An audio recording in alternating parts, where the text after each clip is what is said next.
नमस्कार मित्रांनो, स्वागत आहे आपल्या आजच्या या चौथ्या एपिसोडमध्ये, ज्याचं नाव आहे लाईफ इन माउंटन्स. आज आपण एक अशा गिर्यारोहकाला भेटणार आहोत, की ज्याने अनेक वर्ष गेली हिमालयामध्ये भरपूर एक्सपिडिशन्स केल्या आहेत आणि ज्यांचं नाव लौकिक आहे. स्पेशली 8000 मीटर्स पीक्स क्लाइंब करण्यासाठी आणि अशा मोहिमांचं नेतृत्व करणारे आपले उमेश झिरपे, ज्यांच्याशी आपण आज गप्पा मारणार आहोत. उमेश झिरपे हे बेसिकली व्यवसायाने कर सल्लागार आहेत. त्यांनी 2012च्या माउंट एव्हरेस्ट जगातील सगळ्यात उंच शिखरावरती आणि 2013च्या माउंट लोत्से जगातल्या चौथ्या उंच शिखरावरती त्यांच्या टीमला सक्सेसफुली नेलं होतं.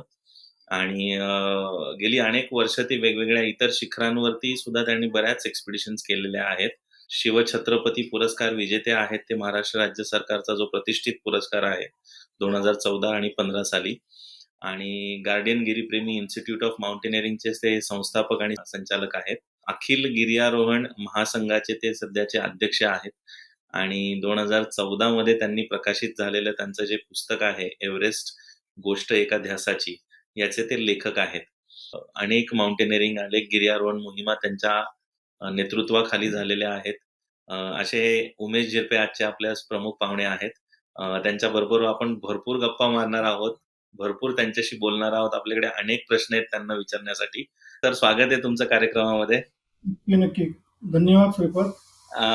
आम्ही प्रेमाने मामा असंही म्हणतो तुम्हाला. सगळ्यांना माहितीच आहे, तुम्ही सगळ्यांना मामा म्हणूनच ओळखतात सगळे तुम्हाला. तर तुम्हाला ही जेव्हा आपण गिर्यारोहण ची आवड कशी लागली, म्हणजे तुम्ही ह्या क्षेत्रामध्ये आलात कसे, याच्याबद्दल आमच्या प्रेक्षकांना थोडी उत्सुकता आहे जाणून घेण्याची. नक्की श्रीपाद. खरं तर गिर्यारोहणामध्ये माझी सुरुवात खूपच आधी झाली. मी शाळेत असताना पुण्यातल्या महाराष्ट्रीय मंडळाच्या कटारे हायस्कूलमध्ये माझं शालेय शिक्षण झालं. आणि 1976च्या सुमारास, त्यावेळेस मी 7वीत होतो, 6वी-7वीत. त्यावेळेस आमच्या शाळेमध्ये पहिला, मला वाटतं महाराष्ट्रातला पहिला ॲडव्हेंचर क्लब, माउंटेन क्लब सुरू झाला. आता खरं तर त्यावेळेस काही कळत नव्हतं की गिर्यारोहण किंवा माउंटेनिअरिंग काय आहे, काहीच माहीत नव्हतं. पण उन्हा पावसामध्ये मनसोक्त डोंगरांवरती भटकायला मिळतंय, त्या ट्रेकला गेलं की, आणि खूप मजा यायची. आणि मी जॉईन झालो. आम्ही 60-70 मुलं क्लबमध्ये होतो. बघता बघता एक वर्ष उलटलं आणि आमच्या माउंटेन क्लबमध्ये असं जाहीर झालं की ह्या तुमच्या 60-70 मुलांमधून आम्ही 11 मुलांची निवड करणार आहोत हिमालयातल्या एका ट्रेकसाठी. तो पहिला ट्रेक आमच्या शाळेतून जाणार होता. आणि मग मला ते इतकं आवडू लागलं सगळं, की मी ठरवलं की काही झालं तरी आपण त्या 11 मुलांमध्ये आलोच पाहिजे. आणि त्या ध्यासाने, त्या जिद्दीने मी थोडं सराव करायला लागलो. म्हणजे ग्राउंडवरती पळणं, या गोष्टी चालू केल्या. आणि माझं सुदैवाने त्या 11 मुलांमध्ये सिलेक्शन झालं. आणि 1978 साली, म्हणजे ज्यावेळेस मी 8वीची परीक्षा दिली त्यानंतर, त्या वर्षीच्या आमच्या समर वेकेशनमध्ये 1 महिन्याचा व्हॅली ऑफ फ्लॉवर्स हा गढवाल हिमालयातला ट्रेक होता. त्याला मी गेलो आणि तिथून खरं तर सुरुवात झाली. ते सगळं खूप वेगळं होतं. पण माझ्या शालेय जीवनात मी पहिल्यांदा हिमालयात 78 साली गेलो आणि मग तिथून हे वेडच लागलं आणि मग गेले 40-45 वर्ष आता तो प्रवास अखंड चालू आहे.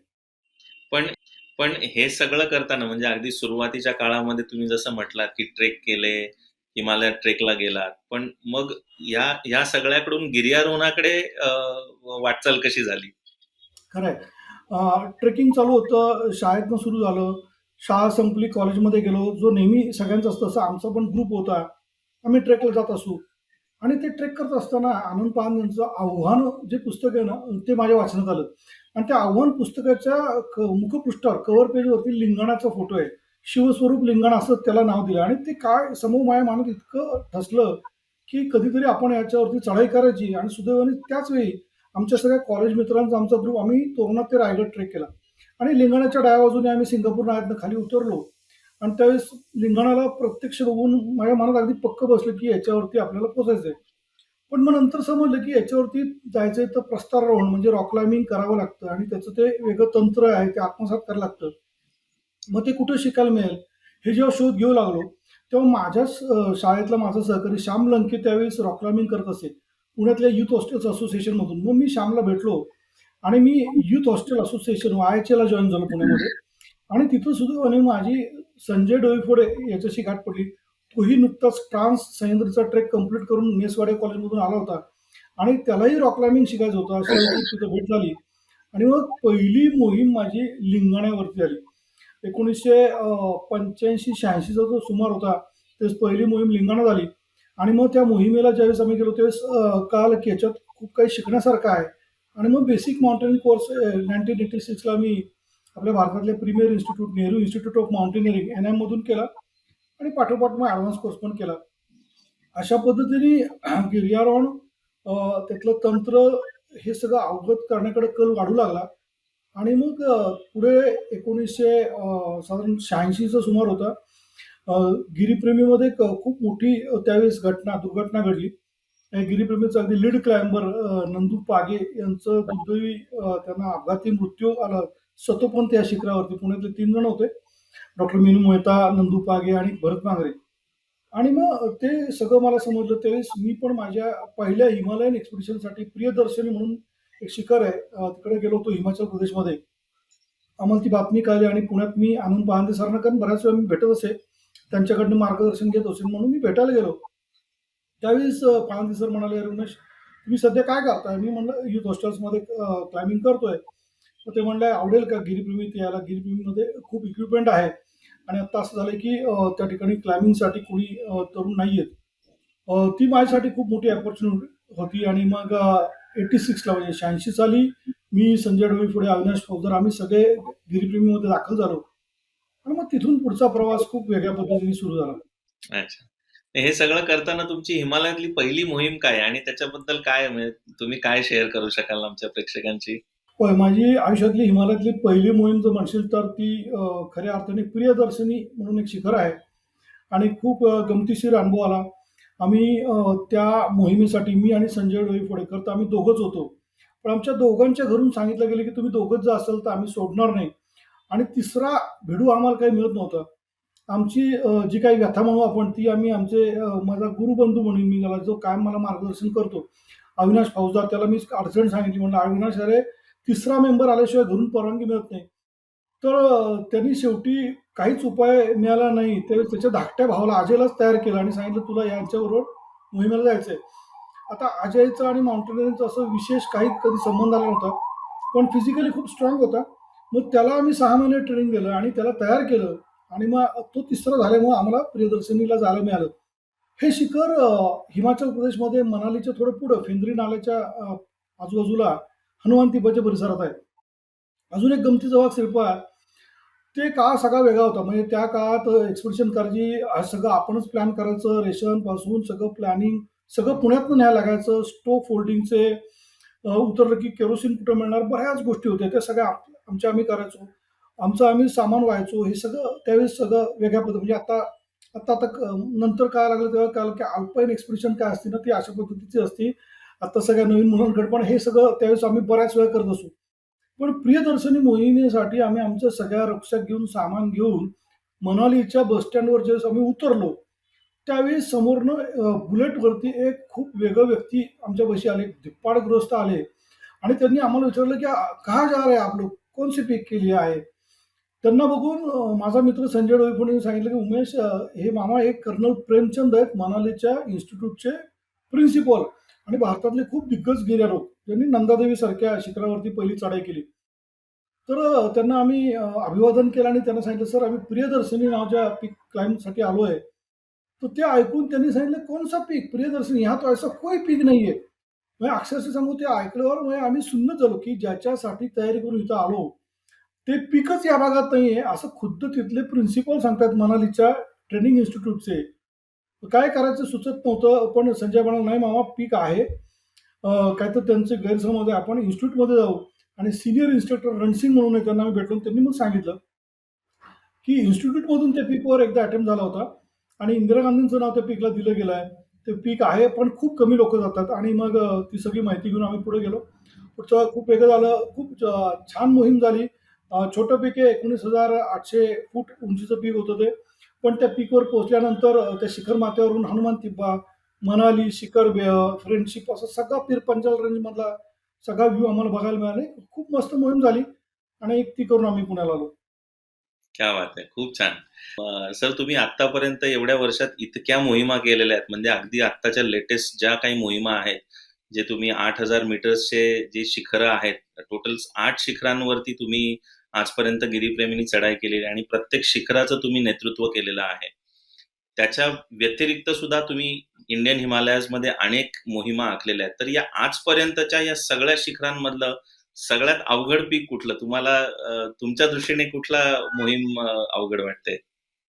नक्कीच श्रीपाद की अष्टाधारी मोहिमा ज्या झाल्या त्यात खूप कठीण शिखरं म्हणजे आपल्या सगळ्यांना एव्हरेस्ट सगळ्यांनाच माहिती आणि ते साहजिक आहे. त्याचं ग्लॅमर वेगळं आहे, त्याची उंची त्याच्या चढाईतले कठीण जे काय आहेत आव्हानं ही आहेतच. पण एव्हरेस्टपेक्षाही कठीण किंवा एव्हरेस्टपेक्षाही अवघड चॅलेंजिंग असे अनेक माउंटन्स आज आहेत आपल्या संपूर्ण अतिउंचीवरच्या पर्वतमालांमध्ये. हिमालयात पण आहेत. तर यापैकी म्हणजे आजपर्यंत ज्या मोहिमांमध्ये मी भाग घेतला, ज्या मोहिमांचं नेतृत्व करायला संधी मिळाली, त्यामध्ये असं म्हणशील तर खरंच म्हणजे कधी कधी मकालू मला अवघड वाटलं, तर कधी त्याहीपेक्षा अवघड धवलागिरी वाटलं. पण म्हणजे तुलाही माहिती की तुलना होऊ शकत नाही. आपण कंपेअरच करू शकत नाही एक माउंटन दुसऱ्याशी.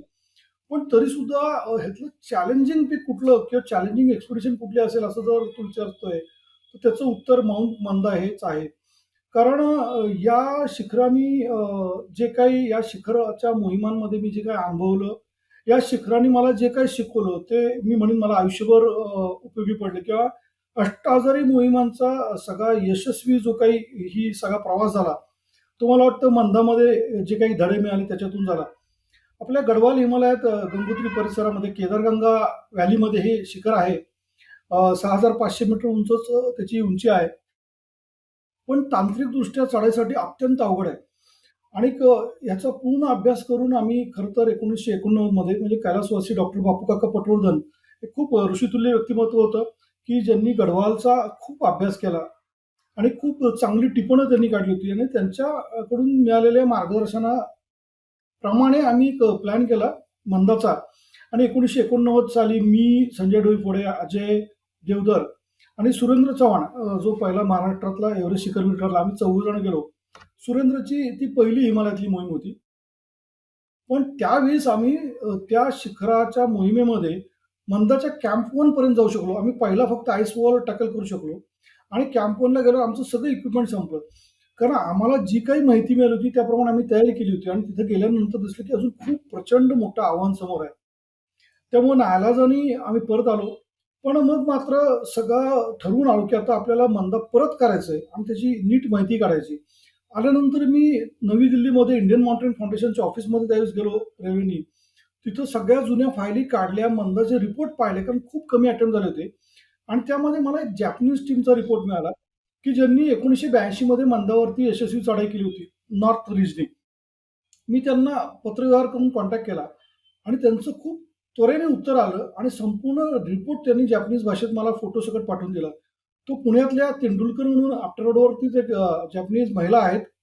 त्यांच्याकडनं तो ट्रान्सलेट करून घेतला आणि त्याप्रमाणे एक चांगला प्लॅन तयार केला आणि मग एक स्ट्रॉंग टीम घेऊन आम्ही 6 जण परत 1991 मध्ये मंदासाठी गेलो. ह्यावेळेस मात्र खूप चांगली तयारी केली होती. जवळ-जवळ 2700 मीटर रोप बरोबर नेला होता. आईस पिटॉन, ट्यूबलर पिटॉन, स्नो स्टे जे इक्विपमेंट लागतं त्याची सगळी तयारी केली आणि सर्व 23 क्लिअर डेज, माउंटन डेजमध्ये आम्ही अटेम्प्ट करत होतो. मंदाचा चढाईमधले 2 आईसफॉल जे आहेत ते दोन्ही टॅकल केले. रॉकफॉल तिथे एका ठिकाणी कंटिन्यूअस होत होता. त्याच्या डाव्या बाजून रूट काढला आणि शेवटच्या रिजवरती लागलो जिथं समिट कॅम्प लावला होता. अक्षरशः त्या ठिकाणी फक्त 4 ते 5 फूट रुंद एवढीच जागा होती. म्हणजे फक्त 2 मॅन टेंट एक फक्त पिच होऊ शकत होता. डावीकडे प्रचंड खाली मोठा फॉल गंगोत्री चिडबास साईडला, उजवीकडं कॅम्प 2 दिसत होता आणि तिथं त्यावेळेस मी, संजय डोईफोडे, जितेंद्र हांडे देशमुख आम्ही सगळे क्लाइंब करत होतो. अविनाश फौजदार, प्रदीप केळकर जो महाराष्ट्रातला एक त्यावेळेस खूप नावाजलेला रॉक क्लाइंबर तो आमच्यावर होता आणि जगदीश चाफेकर आमची 6 जणांची टीम होती आणि जयसिंग, देवीसिंग ही जोडगोळी आम्हाला मदत करत होती. देवीसिंग खूप होता. त्यावेळेस सगळं लोड फेरी हे सगळं आम्ही करताना शेवटच्या कॅम्पवर पोहोचल्यावर सुद्धा असं दिसलं, की अजून आम्हाला रोपची आवश्यकता आहे आणि त्यावेळेस थोडे धाडसानी पण थोडे चुकीचे डिसिजन घेतले आम्ही. खालच्या आईसफॉलमधले रोप काढून आणले कारण आम्हाला पीक सोडायचं नव्हतं. म्हणजे असं थोडीशी जर त्यावेळेस काही इमर्जन्सी आली असती तर खाली रोप नव्हते उतरायला. पण आम्ही पीक सोडायचं नाही म्हणून खालचे रोप काढून आणले आणि वरती परत फिक्स केले. तरीसुद्धा शेवटच्या जंक्शनला आम्हाला रोप कमी पडले आणि अक्षरशः त्यावेळेस माझ्या डोळ्यात पाणी आलं. पण संजय डोईफोडे तरी म्हणत होतं, की "मामा आपण पीक सोडायचं नाही. थोडं राहिलं आपण थोडं जाऊन बघू." अक्षरशः फक्त पाऊल ठेवायची एवढी ती नाही फ्रीज होती. मी म्हणलं, "अरे संजय समोर दिसतंय जर आपण घसरलो तर 100% खाली जाणार. थोडा वेडेपणा करायला नको. बघूयात नक्की खूप चांगला प्रयत्न आपण करून सुद्धा यश मिळत नाहीये. पण हरकत नाही परत येऊ." श्रीपाद त्या मोहिमेमध्ये इतकं शिकलो ना, की लौकिक अर्थाने त्यावेळेस एक 400-500 मीटर फक्त समिट राहिलं होतं. त्या मंदामधले चॅलेंजिंग पार्ट सगळे पूर्ण झाले होते.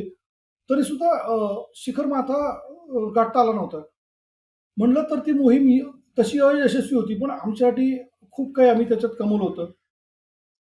ते मंदाचं स्वप्न 30 वर्ष मनामध्ये होतं आणि ह्या वर्षी म्हणजे 2021 मध्ये गिरीप्रेमीच्या नवीन चांगल्या ताज्या गिर्यारोहकांनी ते स्वप्न पूर्ण केलं आणि ते जेव्हा पूर्ण केलं तेव्हा माझ्या संघात जे गिर्यारोहक मंदासाठी मी निवडले होते, त्यापैकी सुमित मांदा यांनी कांचनजंगा क्लाइंब केलं होतं. अन्नपूर्णासारखं एक अत्यंत अवघड अष्टादशी शिखर त्यांनी केलं होतं.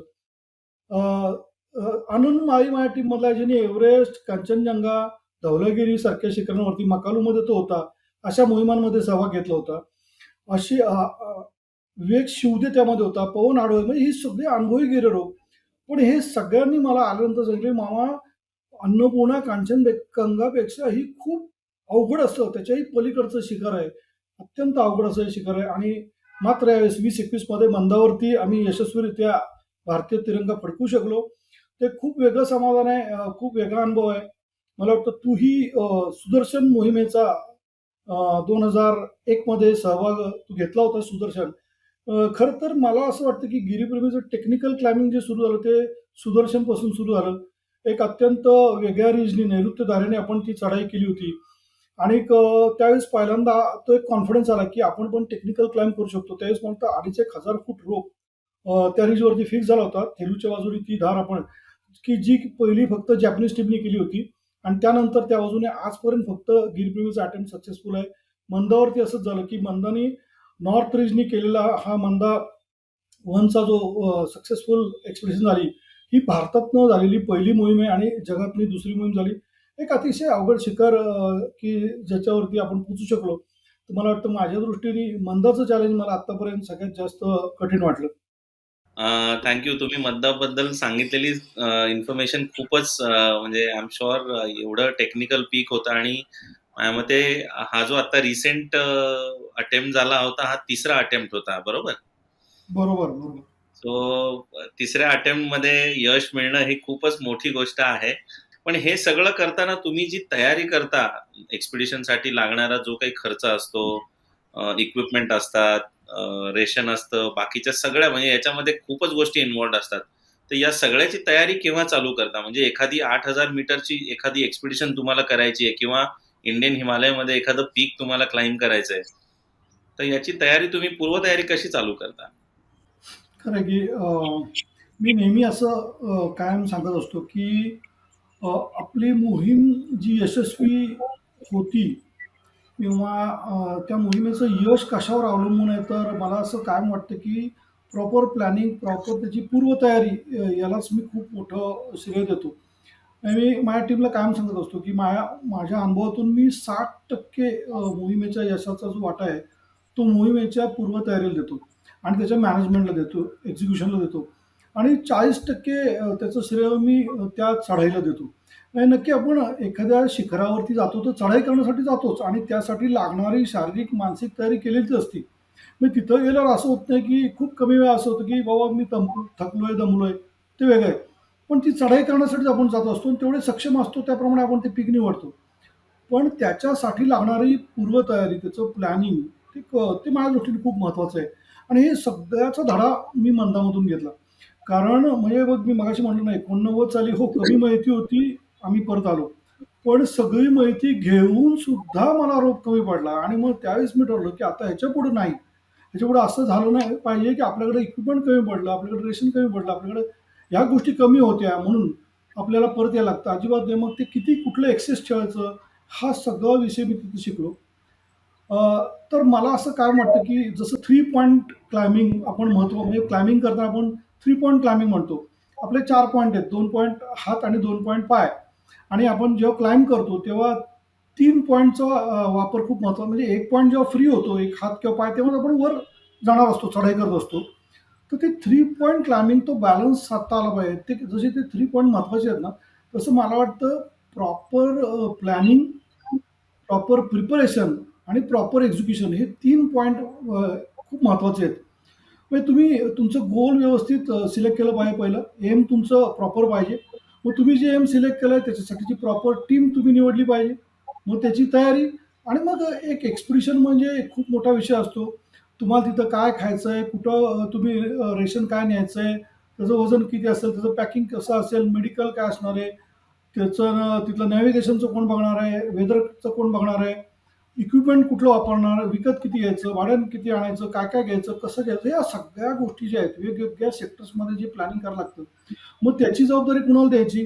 मग ज्याला जो आवडतो त्या विषयावर त्याने काम केलं की तो अजून चांगलं करतो. मग ती सगळी कामाची विभागणी आणि मग नंतर प्रत्यक्ष फील्डवर जाऊन जेव्हा तुम्ही चढाई करता, त्यावेळेस संकटं येतच असतात. प्रत्येक मोहिमेमध्ये प्रत्येक गिर्यारोहक हा संकटांना तोंड देत असतो आणि ती संकटं अशी असतात की तुम्हाला माहीत पण नसतं त्यावेळेस ती संकट येतात आणि त्यातून मार्ग पण लगेच काढायला लागतो.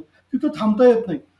तर ह्या ज्या काही सगळ्या गोष्टी आहेत ना, ह्याचा खूप छान अनुभव अनेक मोहिमांमध्ये, प्रत्येक मोहिमांमध्ये जवळ-जवळ घेतला. म्हणजे गिरीप्रेमींनी 2012 मध्ये एव्हरेस्टवरती भारतातली सर्वात मोठी गिर्यारोहण मोहीम नेली आणि ती मोहीम यशस्वी झाली. म्हणजे एक रेकॉर्ड झालं की भारतातली पहिली नागरी मोहीम, सर्वात मोठी बिगेस्ट सिव्हिलियन एक्सपेडिशन सक्सेसफुल झाली. आणि श्रीपाद ती करून पुण्यात आल्यावर अनेकांनी विचारलं, "आता काय की बाबा झालं का? संपलं का गिर्यारोहण? तुम्ही एव्हरेस्टवरती चढाई करून आलात." तर तसं नव्हतं. म्हणजे एव्हरेस्टचा जो डेथ झोन आहे 8,000 मीटर, की ज्या ठिकाणी वैद्यकीय शास्त्र म्हणतं की कुठलाही सजीव प्राणी तिथं तग धरू शकत नाही. कारण हवेतलं प्राणवायूचं प्रमाण तिथं अत्यंत विरळ आहे, 3 ते 4%. तिथं थंडी -40 ही कमीत कमी आहे. ती -60 पर्यंत ती वेरी होती. ज्या ठिकाणी वर्षभर ताशी 100 किलोमीटरपेक्षा जास्त वेगाने वारं वाहत असतं, अशा ठिकाणी कुणी जिवंत राहू शकत नाही. बरं, गिर्यारोहकाला तिथं पोहोचवून, त्या शेवटच्या कॅम्पला पोहोचून वरती शिखर चढाई करून खाली यायला 2 रात्र 3 दिवस लागतात. म्हणजे त्या डेड झोनमध्ये जायचं. मग हे कसं शक्य आहे? तर त्याला सप्लिमेंटरी म्हणजे कृत्रिम प्राणवायूचा सपोर्ट असतो. पण तो काय असा नसतो ना, ट्रकभर ऑक्सिजन आहे नाही. त्याला 3 ते 4 सिलेंडर असतात. एक सिलेंडर साधारण 7 ते 8 तास पुरतो ॲव्हरेज. आणि मग तो बिघडला, त्याचं प्रेशर गेलं. काही कारणामुळे जर तुम्हाला ऑक्सिजन मिळालं नाही, तर 10व्या मिनिटाला तुमचा मृत्यू नक्की आहे. मग अशा परिस्थितीत ते क्लाइंब कसं करतो गिरं? किती त्याच्या धैर्याची कसोटी लागते, किती मानसिक कणखरता त्या ठिकाणी असते. ह्या सगळ्या गोष्टीचा अनुभव जेव्हा घेत गेलो आम्ही, तर अशा 8,000 मीटरपेक्षा जास्त, 8,000 मीटर डेड झोनपेक्षा जास्त उंचीवर असलेल्या जगातल्या 14 शिखरांवरती चढाई केलेल्या व्यक्तीच आज जगामध्ये 40-42 आहेत. एकही भारतीय त्यात नाही.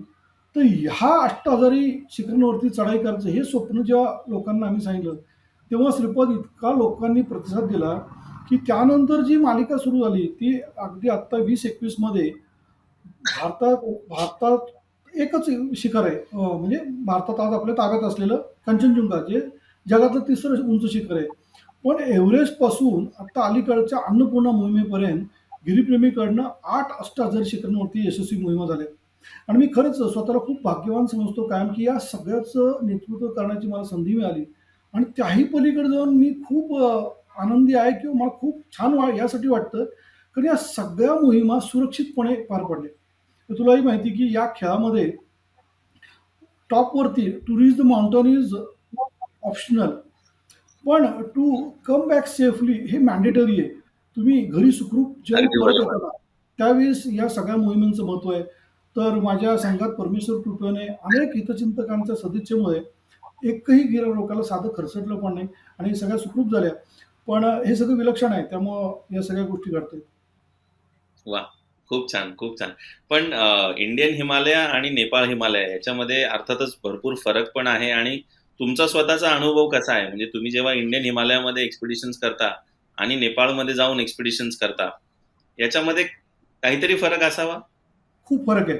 श्रीपाद, नेपाळ हा जो देश आहे, ह्याची इकॉनॉमी मी म्हणेन, की ह्याच्यातला 30% इकॉनॉमीचं फिस्कल बजेट जे आहे, ते ॲडव्हेंचर स्पोर्ट्स, माउंटेनरिंग, पीक क्लाइम्बिंग यावरती अवलंबून आहे. म्हणजे त्यांचा खूप मोठा स्रोत आहे तो, सोर्स ऑफ इन्कम आहे. म्हणजे एव्हरेस्टलाच एक साधं उदाहरण बघ, एव्हरेस्टला एखाद्या व्यक्तीला चढाई करायची आहे, तर त्याला आज $11,000 हे परमिट फी म्हणून म्हणजे साधारणतः ₹8,00,000 फक्त चढाईसाठी परवानगी म्हणून भरायला लागतात. त्याच्या बदल्यात त्याला काही मिळत नाही. तर मग त्याच्यावर अवलंबून त्या माउंटेन एक्सपिडिशन, ट्रेकिंग याच्यावर अवलंबून अनेक उद्योग आहेत तिथं. हॉटेल आहे, ट्रॅव्हलिंग आहे, पोर्टर आहेत, शेर्पा आहेत, अनेक गोष्टी आहेत. त्यामुळं ह्या सगळ्या ॲक्टिव्हिटीजमधून त्यांना खूप मोठं उत्पन्न मिळतं. आणि त्यामुळं नेपाळमध्ये जेव्हा तुम्ही कुठल्याही शिखरावरती आज चढाई करायला गेला आणि हे सगळं साधारण म्हणजे थोडं कमर्शियलायझेशन म्हणू आपण याला, की हे सगळं कमर्शियलायझेशन माउंटेनमध्ये किंवा ॲडव्हेंचर स्पोर्ट्समध्ये नेपाळमध्ये सर एक 90च्या पुढं त्या 90च्या दशकानंतर सुरू झालं. म्हणजे 94-95 पासून जास्त मोठ्या प्रमाणात झालं आणि मग आता ते खूपच मोठ्या प्रमाणात आहे. तेव्हा नेपाळमध्ये कुठल्याही शिखरावर जर तुम्ही गेलात तर तिथं अनेक जण असतात. आणि मग त्यासाठी तुम्हाला तुमची टीम घेऊन चढता येतं असं नाही होत. त्या ठिकाणी एक सगळ्यांची मिळून एक व्यवस्था ठरलेली असते आणि रूट ओपन कोण करणार आहे ह्यापासून सगळी व्यवस्था ठरलेली असते. त्यामुळं तुम्हाला अगदी 100% तुमचं स्किल वापरून नाही बाबा हा रूट मीच ओपन करणार असं करता येत नाही. मग एव्हरेस्टला 40-45 देशातून जेव्हा मोहिमा येतात, तेव्हा बेस कॅम्पपासून कॅम्प 2 पर्यंतचा रूट आहे तो तिथल्या जे आईस फॉल डॉक्टर्स एस-एस-पी त्यांच्याकडे ते काम असतं. तर अशा प्रकारे जेव्हा तिथं क्लाइम्बिंगला थोड्या मर्यादा येतात, त्यावेळेस इंडियन हिमालयात जर आपण जर पाहिलं त्याच्या नंतर, तर भारतीय हिमालयात तुम्हाला जे काही पीक तुम्हाला क्लाइम्ब करायचं आहे, त्या ठिकाणी सगळी व्यवस्था तुमची तुम्हाला करायची असते. आणि मला वाटतं आजही भारतातल्या कुठल्याही शिखरावरती चढाई करणं, हे नेपाळमधल्या शिखरांपेक्षा मला आजही चॅलेंजिंग आणि अवघड यासाठी वाटतं, कारण तिथल्या सगळ्या गोष्टी तुमच्या तुम्हाला उभ्या करायच्या आहेत. आणि खरं तर गिर्यारोहण तिथंच आहे. ज्यावेळेस तुम्ही सगळे रिसोर्सेस तुम्ही डेव्हलप करता, सगळे रिसोर्सेस तुमचे असतात आणि तुम्ही क्लाइम्ब करता. त्यावेळेस खरं गिर्यारोहण होतं असं मला काय वाटतं. पण नेपाळमध्ये मोठी शिखरं आहेत. त्यावरती गिर्यारोहकांना चढाई करायचीच असते. पण तिथं नाईलाज असतो. तुम्हाला पूर्ण स्वातंत्र्य नसतं. तुम्हाला काही ठिकाणी आखून दिलेल्या मार्गाने चढाई करावी लागते. म्हणजे त्या ठिकाणी रोप फिक्स असतात आणि तेच तुम्हाला वापरावे लागतात. तुम्ही तुमचं परत वेगळा लावू शकत नाही. पण भारतात खूप वेगळं आहे आणि अगदी. त्यामुळे भारतातलं छोटं पीक म्हणजे मी अगदी अनेक वेळा सांगतो अनुभवातून, की एखाद्या गिर्यारोहकाने एव्हरेस्टवरती चढाई केली, तरी तो आपल्याकडे भारतीय हिमालयातलं 6,000 मीटरचं पण पीक चढू शकत नाही. इतकं तो तफावत आहे गिर्यारोहणामध्ये. तर तो एक फरक आहे नक्की. नाही, इनफॅक्ट हे सगळं सांगताना मला गिरीप्रेमीचे कौतुक करावंसं वाटतं, कारण की तुम्ही जेवढे 8,000 मीटरचे पिक्स करता तेवढेच तुम्ही इंडियन हिमालयामध्ये तुमच्या दरवर्षी एक्सपिडिशन्स होतात. तुम्ही अनेक वेगवेगळ्या प्रकारच्या एक्सपिडिशन्स करता. तुम्ही लेडीज एक्सपिडिशन्स केलेल्या आहेत. तुम्ही अनेक वेगवेगळ्या प्रकारचे जे अवघड शिखरं आहेत इंडियन हिमालयामध्ये, ती सुद्धा दरवर्षी तुम्ही शिखर सर करता. त्याच्यामुळं तुमचा फोकस हा फक्त आणि फक्त अष्टहजारी पीकवरती नसून इतर जे अवघड पीक्स आहेत किंवा इंडियन हिमालयातले जे पीक्स आहेत त्याच्यावर पण आहे. तर त्याच्यासाठी खरोखर तुमचं जेवढं कौतुक करावं तेवढं कमीच आहे. हे सगळं करताना मी परत त्याच गोष्टीकडे येणार आहे, की फायनान्शियल जे बर्डन असतं, कारण की हा सगळ्यात महत्त्वाचा भाग आहे. तुम्हाला कितीही मोठ्या एक्सपिडिशन्स केल्या आणि काही तुम्ही जरी केलं, तरी शेवटी फायनान्शियल ही जी गोष्ट आहे, हे कुठेतरी याची एक चांगली सांगड घालावीशी लागते. तर हे चॅलेंज तुम्ही कसं फेस करता? खरं आहे, की तुझा प्रश्न अगदी बरोबर आहे. भारतात पण अनेक मोहिमा भारतीय हिमालयात पण गिरप्रेमींनी आयोजित केल्या आहेत. नेपाळमध्ये पण अष्टाधारी मोहिमा केल्या आहेत. तिबेटमध्ये म्हणजे चायनामध्ये पण केल्या आहेत आणि परदेशांमध्ये पण केल्या आहेत. पण प्रत्येक मग ती मोहीम छोटी असो, मोठी असो, प्रत्येक वेळेस त्याचं आर्थिक त्याच्यासाठी उभारणी करणं, त्याचा निधी उभा करणं हे खरंच खूप मोठं चॅलेंज असतं. म्हणजे अगदी मी असं म्हणेन, की ज्यावेळेस 2007 साली गिरीप्रेमींनी रौप्य महोत्सवी वर्ष साजरं केलं शिवलिंगसारखी मोहीम, की जे त्या काळातलं सर्वात मोठं आमचं बजेट होतं ₹10,00,000 आणि 2012मध्ये ज्यावेळेस एव्हरेस्ट जाहीर झाली त्याचं बजेट होतं ₹3.5 कोटी.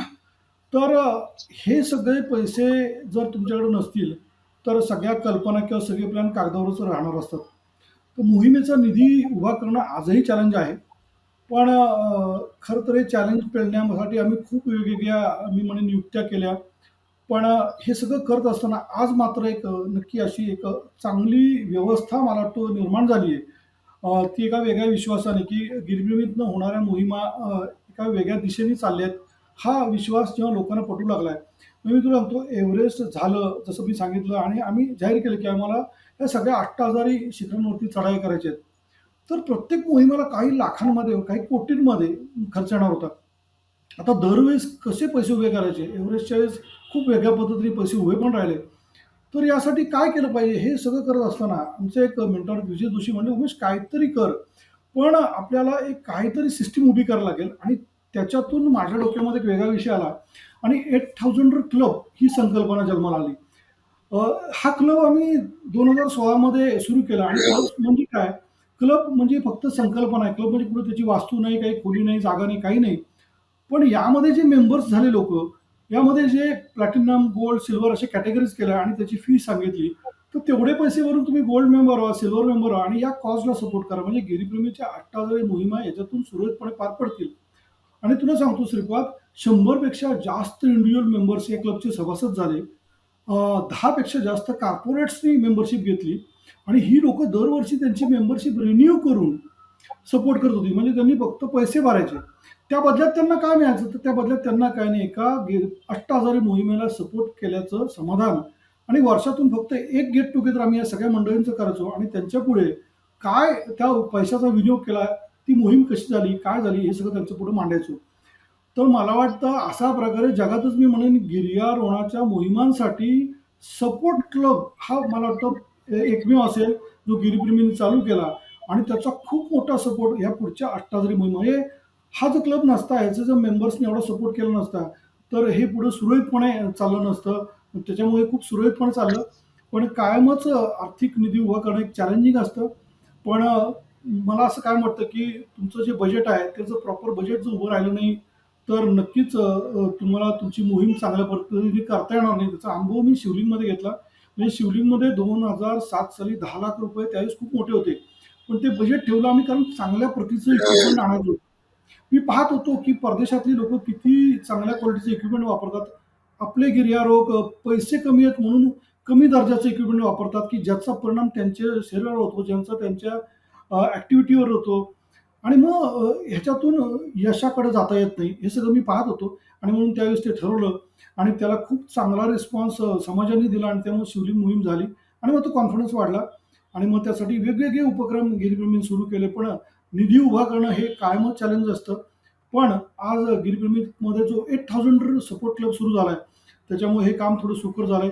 तर मला असं वाटतं, की समाजातनं अशा चांगल्या मोहिमांसाठी जी लोकं करतायत, त्यांच्यासाठी चांगली लोकं आहेत. फक्त त्यांच्यापर्यंत पोहोचणं हे महत्त्वाचं आहे.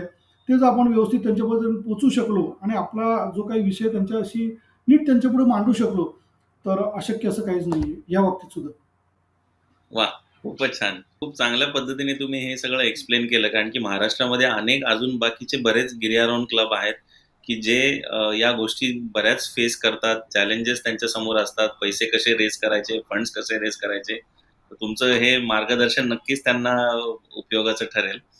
तर हे सगळं करताना आता तुम्ही मगाशी स्वतः म्हटला, की एव्हरेस्ट झाल्यानंतर पुढे काय? तर जी काही अनेक शिखरं तुम्ही आजपर्यंत काबीज केली. आज बरीच शिखरांवरती अष्टहजारी जी शिखरं आहेत स्पेशली, या 8 शिखरांवरती आपल्या चढाया झाल्या. तर आता पुढे काय? कारण की हा प्रश्न तुम्हाला नेहमी येत राहणार आहे लोकांकडून. तर लोकांना सुद्धा त्याच्याबद्दल आपुलकी आहे किंवा एक उत्सुकता आहे, की आता गिरीप्रेमी पुढे काय करणार आहे? तर त्याच्याबद्दल थोडं तुम्ही सांगितलं तर बरं होईल. नक्की, नक्की. अगदी खरं तर श्रीपाद 1982 साली ज्यावेळेस गिरीप्रेमीची स्थापना झाली आणि आनंद पांडे, उषाताई, शशिकांत हिरेमठ, दिलीप निंबाळकर या सगळ्या मंडळींनी एक वेगळ्या पद्धतीने वाटचाल केली. म्हणजे त्यावेळेस श्री कैलास असेल, लिओ पारगेल अशी अशी वेगवेगळी शिखर मोहिमा झाल्या आणि तोच वारसा पुढे चालवत गिरीप्रेमीतून शिवलिंग, सतोपंत, जॉन ली, श्रीकंठ, नून, कून आणि आता मंदा, कांग्याचे असे खूप वेगवेगळे शिखर निवडण्यात आली. ही सगळी शिखरं खूप म्हणजे छोटी असली तरी काही मोठी आहेत, पण ही सगळी टेक्निकल क्लाइम्बसाठी प्रसिद्ध आहेत. सुदर्शन आहे त्यामध्ये. तशा वेगवेगळ्या शिखरांवरती ज्यावेळेस गिरगिर्मीच्या टीम चढाई करत राहिल्या, अष्टाधारी मोहिमा एकीकडे चालू होत्या. तर यातनं जे काही कायम आम्हाला एक वाटत होतं, की आता आपण आपलं कुठं गेलं पाहिजे क्लाइम्बिंग. तर यातनं मी मागच्या वर्षी आता सगळ्या टीमला सांगितलं, की आता आपण थोडं वेगळ्या पद्धतीने चढाई केली पाहिजे. कमीत कमी आपल्या बरोबरच्या असलेल्या शेर्पांची मदत घेऊन आणि सगळं काम जे आहे अगदी तंबू, तळ, छावणी तुमची उभारण्यापासून तिथं तुमचं तुम्ही कुकिंग करण्यापासून तुम्ही लोड फेऱ्या पण तुम्ही करायच्या. ही सगळं आणि रूट ओपन करायचा बेसिकली मेनली. तर ही सगळी कामं आपली आपण केली पाहिजे. आपल्या संघातल्या सगळ्या गिर्यारोहकांनी केली पाहिजेत. आणि मी एकदम अल्पाईन स्टाईल म्हणत होतो. अल्पाईन स्टाईल क्लाइम्ब 100% करायचं खूप सगळ्यांच्या मनात आहे. पण त्याला अजून एक वेगळा सपोर्ट लागतो. त्याला एक वेगळं कल्चर लागतं. म्हणजे परदेशात जर तू बघितलं असेल, तर ती लोकं त्याच्यासाठी वाहून घेतलेलं असतं. आज आपल्याकडे म्हणजे मला अगदी बरोबर. कायम खरंच कौतुक वाटतं. मला अभिमान वाटतो आपल्या गिर्यारोहकांचा, की आपले सगळे गिर्यारोहक आहेत ना, ही सगळे प्रपंच, आपला नोकरी-धंदा, कामधंदा सगळं कुटुंब सांभाळून गिर्यारोहण जेव्हा करतात ना, त्यावेळेस मला जाणवतं, की यांच्यामध्ये अरे किती पोटेन्शियल आहे, म्हणजे किती ताकद आहे यांच्याकडे, किती ऊर्जा आहे. म्हणजे मला असं काय वाटतं, की ह्या माणसाला फक्त या मुलाला किंवा या मुलीला फक्त गिर्यारोहण करण्यासाठी जर 24 तास ठेवलं आपण, तू काय नाही बाबा, तू ॲथलीट सारखी प्रॅक्टिस कर. पूर्ण फोकस गिर्यारोहण कर आणि तुला एवढा महिना भत्ता मिळेल. तर मला माहिती आहे काही पण करू शकतील इतके प्रचंड त्यांच्यामध्ये गुण आहेत, ताकद आहे. पण आपल्याकडे ती व्यवस्था आत्ता अजून नाही आहे. कालांतराने ते आपल्याकडे पण होणार आहे. पण तरीसुद्धा गिरीप्रेमींनी कसं वाटचाल आम्ही असं नक्की मनोमन सगळ्यांनी एक ठरवलं आहे, की आपण ह्या पुढच्या मोहिमा ह्या कमीत कमी शेर्पांवरती अवलंबून राहून करायचा, जो सपोर्ट घ्यायचा. ह्याच्यामध्ये ज्या ठिकाणी रिस्क आहे, तर ती रिस्क न घेता. कारण शेर्पांचा म्हणजे मी आजपर्यंत माझ्या आयुष्यात बघितलं, की अनेक जण लिहितात की आम्ही ही मोहीम आम्ही केली. पण मी पाहिलं, की शेर्पांचा खूप मोठा रोल सगळ्या मोहिमांमध्ये असतो. तर आपलं आपण स्वावलंबी होऊन जितकं चांगल्या पद्धतीने आपल्याला मोहिमा करता येईल तर ते करण्याचा प्रयत्न गिरीप्रेमीचा आहे. खूप अवघड शिखरं आपल्या भारतीय हिमालयात आहेत, ती कायम खुणवत आहेत. अनेक ठिकाणी जायचंय, अनेक राज्यांमध्ये जायचंय. म्हणजे आपल्या पूर्व भागात, पूर्वांचलमध्ये पण अनेक शिखरं आहेत, की जी एक्सप्लोअर करायची आहेत. तर अशी अनेक शिखरं खुणावतायत, त्या दृष्टीने प्रयत्न चालू आहे. खूप चांगली मुलींची टीम पण आहे. मुलींचा 18-20 मुलींचा अगदी श्रीपाद 20 वर्षापासून 57 वर्ष या वयोगटा ह्या रेंजमध्ये मुलींचा संघ तयार झाला आहे. म्हणजे मागच्या वर्षी माझ्यापुढे प्रश्न पडला, की 2-3 टीम करायला लागल्या. एका टीमने गंगोत्री 3 सारखा अवघड शिखर ती मोहीम घेतली. कांग्याचे 1-2 1 अतिशय अवघड आहे, 2 तरी थोडं सोपं ट्रेकिंग पीक आहे. पण ह्या सगळ्या मोहिमा यशस्वी या महिलांनी केल्या. त्यामुळं एक चांगलं संघ तयार होतोय.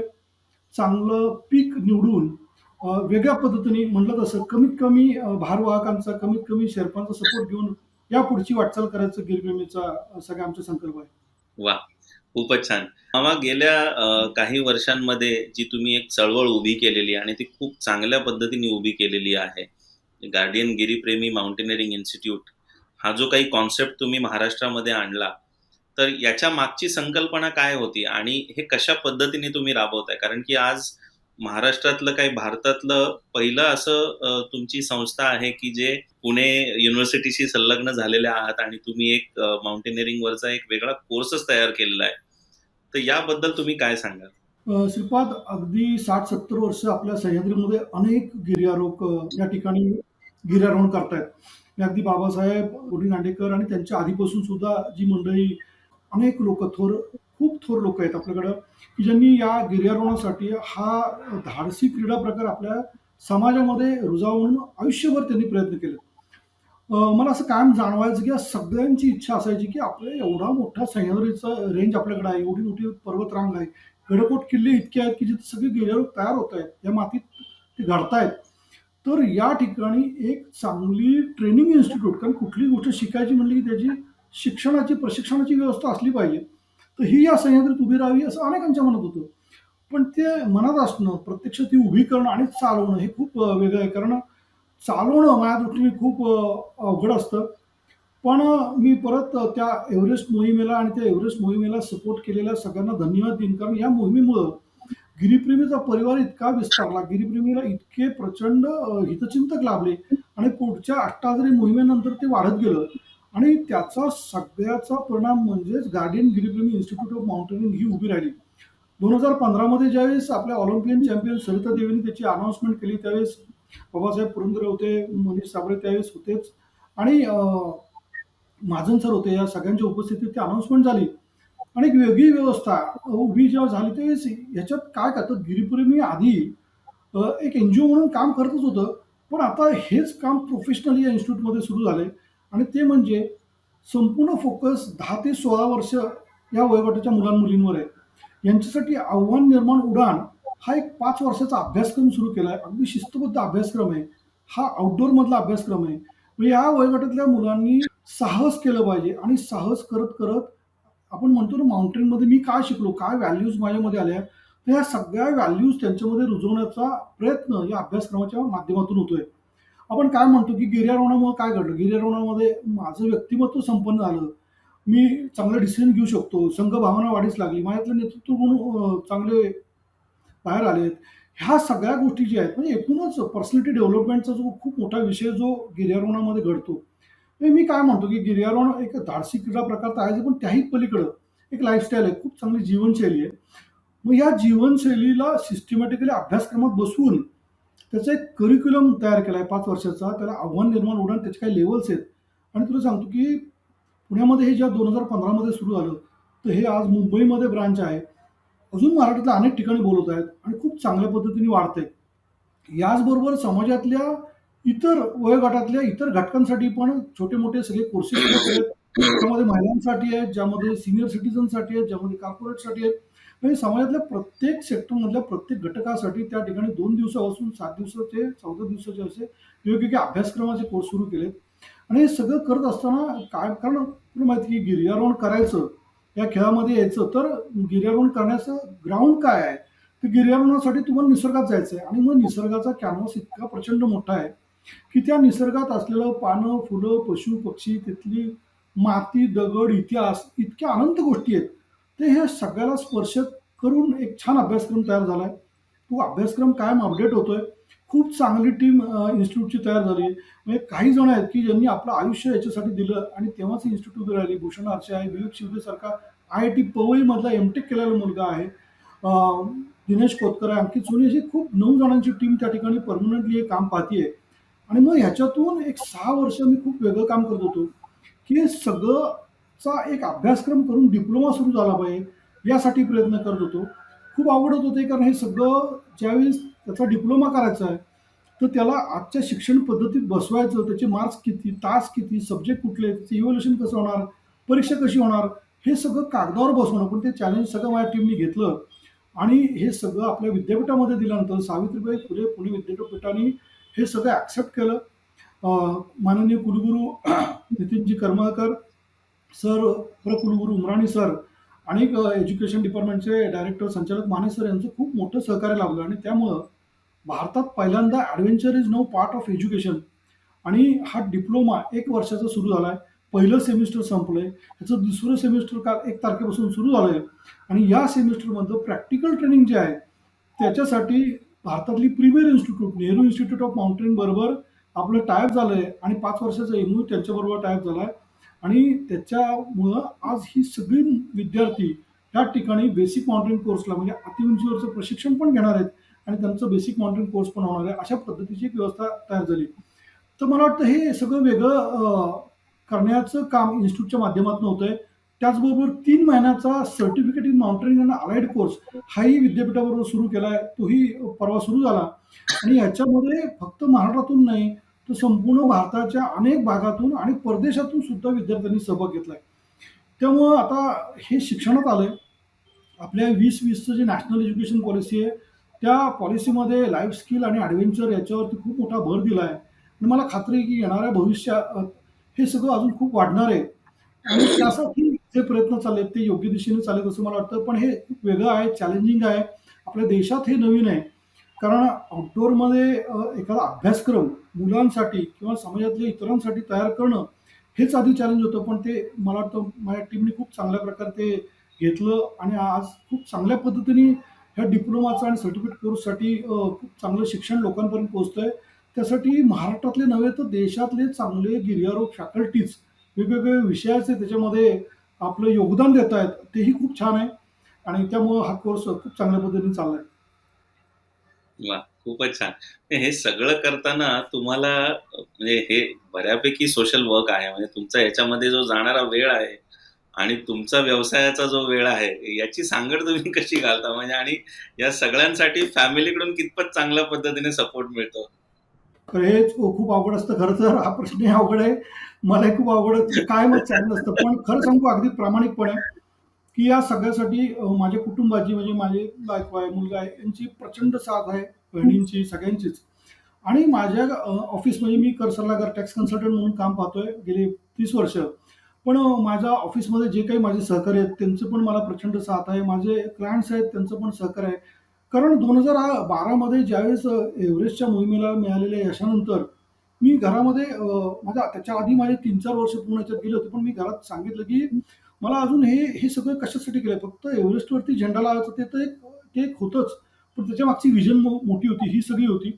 तर मला अजून खूप वेळ द्यायला लागेल या कामासाठी आणि त्यासाठी सहकार्य पाहिजे. नाहीतर हे जर मी थांबलो असतो, तर तो फक्त एक सोहळा ठरला असता, तो एक इव्हेंट झाला असता आणि ते करायचं नव्हतं. पण खूप चांगली साथ मला माझ्या कुटुंबाकडून कायमच मिळत आली आणि त्यामुळेच हे शक्य आहे.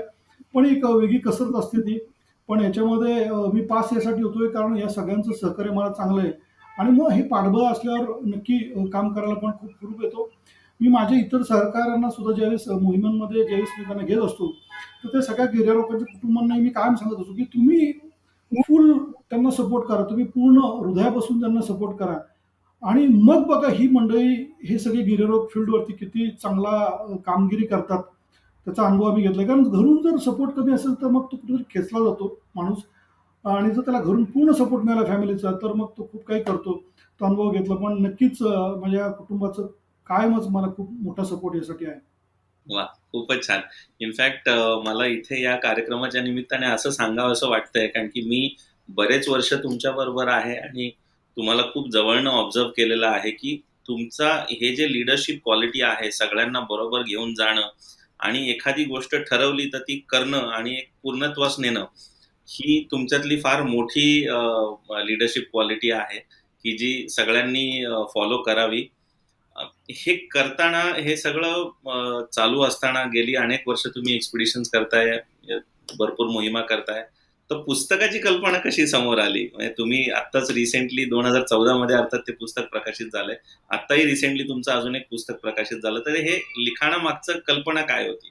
एक कायम आम्ही कुठलीही मोहीम करून आलो, की आनंद पांदे सर किंवा उषाताई हे आमच्या मागे असायचे, सगळ्यांच्याच मागे असायचे, की "अरे तुम्ही लिहा, तुम्ही जे काही अनुभव घेतलाय ना ते लिहा, लिहिते व्हा." हे कायम त्यांचं सांगणं. पण आपल्या या सगळ्या बाबत हे कायम दुर्लक्षित असायचं. पण ज्यावेळेस छोटे-छोटे लेख मी लिहित होतो, त्यावेळेस माझ्या लक्षात येत होतं, की लोकांपर्यंत हे पोहोचवलं गेलं पाहिजे. कारण हा एक असा खेळ आहे, की ज्याला आयबॉल्स नाहीयेत. ज्याच्याकडे प्रेक्षक नाहीयेत. आपण फिल्म करतोय, लोकांपर्यंत फिल्मच्या माध्यमातून पण आपली मोहीम पोहोचते. आपण काय करतोय दऱ्या-खोऱ्यांमध्ये हे लोकांना समजत असतं, की गिर्यारोहक काय करत असतात. पण त्या फिल्मला सुद्धा मर्यादा असतात आणि त्यामुळं एव्हरेस्टच्या मोहिमेच्या वेळेस प्रकर्षाने मला जाणवलं, की आता आपल्याला हे सगळं लिहिलं पाहिजे शब्दबद्ध. कारण या एव्हरेस्ट मोहीम ही खूपच वेगळी झाली माझ्या आयुष्यात आणि आमच्या सगळ्यांच्याच. तर ती फक्त चढाईपुरती नव्हती. एक खूप मोठा मॅनेजमेंटचा विषय आम्ही सगळेजण शिकलो. मग त्याची पूर्वतयारी म्हणजे त्याच्यामध्ये निधी संकलनामध्ये आलेले वेगवेगळे अनुभव. म्हणजे एक मुलगा की ज्याचं तरुण मुलाचं निधन झालंय आणि त्याचे 10व्याचा कार्यक्रम रद्द करून त्याचे वडील गिरिप्रेमीच्या ऑफिसमध्ये तो निधी आणून देत आहेत, की बाबा हे पैसे तुमच्या मोहिमेला घ्या. तर आमच्या कार्यकर्त्यांना समजत नाही काय करावं आता ते असे स्तब्ध झाले होते. तर त्यांनी फोन केला. मी म्हटलं, "अरे घ्या." त्यांच्या वडिलांचं वाटतं, की हे पैसे इथं दिले तर त्या मुलाच्या मृतात्म्यात शांती मिळेल आणि त्या पैशाचा आदरपूर्वक स्वीकार केला. एक मुलगी जिला आय-टीमध्ये नोकरी लागली, पहिला पगार आणून देते. एक वृद्ध आजारी महिला आपल्या औषधाच्या खर्चात बचत करून ₹1,00,000 मोहिमेला असे इतके वेगळे अनुभव येत गेले. म्हणजे ₹5 पासून झोपडपट्टीत मधली माणसं, कुटुंब जे 10 बाय 10च्या रूममध्ये राहतात, ते सगळे वर्गणी काढून या मोहिमेला ₹5,000 देतात. म्हणजे कोण भांडी घासतंय, कोण रिक्षा चालवतंय. अरे काय चाललंय? इतके वेगळे अनुभव. हे म्हणजे निधी संकलनातले असे प्रचंड अनुभव. म्हणजे साने काका जे भांडारकरोडला साने डेअरी आहे, त्या साने आजोबांनी ज्यावेळेस गिरीप्रेमीची टीम गुरुकुल पद्धतीने 8 महिने एका ठिकाणी आफ्टर रोडच्या ऑफिसमध्ये राहणार आहे हे त्यांना कळाल्यावर मला फोन करून बोलवून घेतलं आणि त्यांना सांगितलं, "हे आता उद्यापासून इथं लागणारं सगळं दूध माझ्याकडून घेऊन जायचं." आणि एवढे देऊन थांबले नाहीत, तर वा. ₹50,000 चेक हातावर ठेवला आणि म्हणले, "अजून 50 मी देणार आहे." हे मी ठरवलंय. मला आयुष्यात साहस करायचं होतं. मला तेवढी संधी मिळाली नाही. तुम्ही करताय, मी तुमच्या मागे आहे. आणि आजोबांनी ₹2,00,000 मला जमवून दिले. अनिल दांडेकर, प्राचार्य अनिल दांडेकरांसारखे सर जे सीनियर सिटिझन, की रोज शबनम अडकून जे निधी संकलन करायचे, की त्यांनी असा फोन केला तर चेक मिळाला तर जेवायचं नाही. आणि या गृहस्थांनी ₹7,00,000 गोळा करून दिले मोहिमेला. असं काय काय चाललं होतं. एवढं करूनही आमची मोहीम झाल्यानंतर ही मंडळी चितळ्यांचे पेढे घेऊन, हे दोन्ही सिनियर सिटीझन, एकाचं वय 78 आहे, एकाचं 75 आहे, विमानाने काठमांडूला आमच्यासाठी पेढे घेऊन आले. तर इतक्या गोष्टी घडल्या प्रत्यक्ष मोहिमेतले चॅलेंजेस, अवलांच. तर आम्हाला वाटलं की फिल्ममध्ये सुद्धा नाही घेऊ शकलो 50 मिनिटाच्या. तर हे लोकांपर्यंत पोहोचलं पाहिजे. त्या मोहिमेचं सिलेक्शन कसं झालं? कसं आशिष मानेला घेतल्यावर कितीतरी लोकांना शंका आली की अरे हा का घेतला याला? ह्याला अनुभव नाही. जो आशिष माने नंतर आता महाराष्ट्रातला एकमेव ज्याने 5 अष्टहजारी शिखरावरती यशस्वी चढाई केली. इतक्या गोष्टी आहेत. मग मी ठरवलं हे लिहिलं पाहिजे. आणि मग ते जेव्हा शब्दबद्ध केलं, मी खरं सांगतो की जे अनुभवलं ते लिहिलं. आणि ते लोकांनाही, आणि त्यात समकालीन प्रकाशन युनिफिचर्सच्या गौरीताई कानेटकरांनी इतकं छान शब्दांकन केलं की ते इतकं लोकांना भेटलं. म्हणजे मला इतके अभिप्राय आले की मामा पुस्तक घेतलं की वाचल्याशिवाय ठेवलंच नाही लोकांनी हातात. आणि 10,000 पेक्षा जास्त प्रती गेल्या. आणि मग पटलं या वा. सगळ्या सिनियर मंडळी जे पांदे सर आणि पागे की हे लिहिण्याची किंवा पुस्तकातून तुम्ही किती चांगल्या प्रकारे व्यक्त होऊन लोकांपर्यंत पोहोचू शकता. तर ते कळालं. आणि मग ते सुरू झालं. मग त्याच पुस्तकाचं गोष्ट एकाध्यासाची एव्हरेस्ट आत्ता इंग्लिश आवृत्ती आणि विवेक शिवदेनी ती ट्रान्सलेट केलंय. तो टीममधलाच आहे. मग मी छोटी पुस्तिका लिहिली. रोहन प्रकाशनने ती प्रकाशित केली. मुलांसाठी गिर्यारोहण म्हणून एक छान छोटी पुस्तिका, ती मराठी इंग्लिशमध्ये झाली.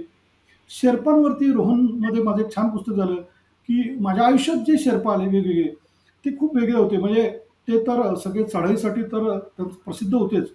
पण त्याही पलीकडं इतक्या छोट्या म्हणजे लोकसंख्येने खूप छोटी आहे ती सगळी त्यांची जमात. तर त्यातले हे अवलिया मी म्हणेन की काही लोक म्हणजे माझ्या समोर, मी 2 खोल्यातला तो शेर्पा, सोनम शेर्पा, एव्हरेस्ट हार्डवेअर त्याचा ब्रँड आहे. त्याला मी 7 कोटीचं घरात आज राहताना माझ्या समोर पाहिला. 8-10 वर्षाचा प्रवास याचा, जो 40-45 देशांमध्ये आज जातो. वांगचू शेर्पा, दुसरी पास शेर्पा, 1 करोड रुपयाची एजन्सी उभी करतो. आणि एवढं नाही, की इतकं प्रचंड सामाजिक काम करतो. आपल्या शाळा, आपल्या दुर्गम भागामध्ये, गावामध्ये एक शाळा सुरू करतो रेसिडेन्शियल. एक हॉस्पिटलचं स्वप्न घेऊन त्याचं म्हणजे अक्षरशः त्याचा मृत्यू झाला. त्याला दुर्धर आजार झाला होता, कॅन्सर, ज्याला पुण्यामध्ये आम्ही ट्रीट केलं होतं. पण ते इतकं मोठं प्रचंड स्वप्न त्यांनी घेतलं हॉस्पिटल उभं करण्याचं, त्याच्या सगळ्या चाहत्यांनी पूर्ण केलं.